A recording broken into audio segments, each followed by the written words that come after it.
नमस्कार, मी पंजाब डक 2026 ला दुष्काळ पडणार आहे का त्याचा देखील मी आता ह्या अंदाजामध्ये खुलासा करणार आहे की 2026 ला दुष्काळ पडणार आहे का।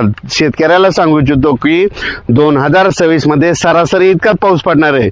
उदाहरण सांगायचं झालं तर तुम्हाला एक उदाहरण म्हणून सांगू शकतो की एक समजा आमचा परभणी जिल्हा आहे, तर आमच्या परभणी जिल्ह्यामध्ये दरवर्षी 650 ते 700 मिलीमीटर पाऊस पडतो, तर सरासरी तितकाच पडणार आहे। यंदा काय झालं, यावर्षी 2025 ला मात्र 1300 मिलीमीटर पाऊस पडला। आणखीन एक उदाहरण सांगतो, सोलापूर जिल्हा आहे, दरवर्षी सोलापूर जिल्ह्यामध्ये 350 ते 450 मिलीमीटर पाऊस पडतो, पण यावर्षी 800-900 मिलीमीटर पाऊस पडला। म्हणजे सांगायचं झालं तर म्हणजे जसा 25 ला पडला ना तितका 26 ला पडणार नाही, फक्त सरासरी इतका पाऊस पडणार आहे, म्हणून हा अंदाज लक्ष घ्यायचा। म्हणजे दुष्काळ काय वगैरे पडणार नाही, मात्र जितका पाऊस कमी तितके मात्र पिकं जोरात येणार आहेत, म्हणून हा अंदाज लक्ष घ्यायचा। पुढच्या वर्षी देखील हरभऱ्याचं पीक खूप चांगलं येणार आहे, यावर्षी देखील खूप चांगलं येणार आहे।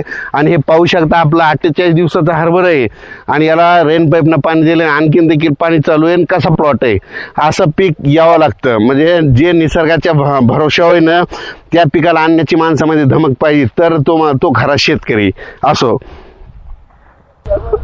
द्राक्ष पट्ट्यातल्या शेतकऱ्याचे फोन आले, पाऊस येणार आहे का। द्राक्ष पट्ट्या शेतकऱ्याच्या आनंदाची बातमी, पाऊस काय येणार नाही, त्याच्यामुळे काही चिंता करायची गरज नाही।